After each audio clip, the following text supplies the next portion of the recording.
استبعاد مصطفى شلبي أسوأ لاعب مر على تاريخ نادي الزمالك من قائمة الفريق لمباراة الأهلي غدا الدوري الممتاز.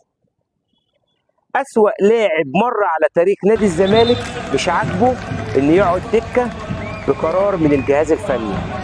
تخيل لاعب جماهير الزمالك استحملته بقرفه وأدائه السيء أكتر من موسم ونص، مش عاجبه إن الجهاز الفني استبدله في ماتش مودرن سبورت الأخير كاس. اللاعب غضب واتضايق وزعل ومشي وخرج من اوضه اللبس وحط على حسابه الرسمي على انستجرام شاشه سوداء.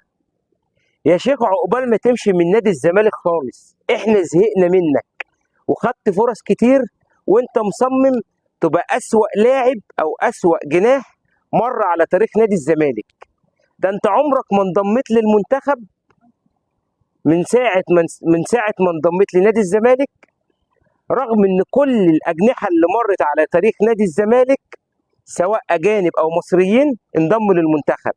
انت اللاعب الوحيد اللي عمر ما في جهاز فني في مصر او تولى الاداره الفنيه لمنتخب مصر فكر فيك، مش اقول لك ضمك، فكر فيك، غير الراحل ايهاب جلال وضمك ماتش وما فكرش فيها تاني. بالسلامه يا شلبي، نورتنا الشويه دول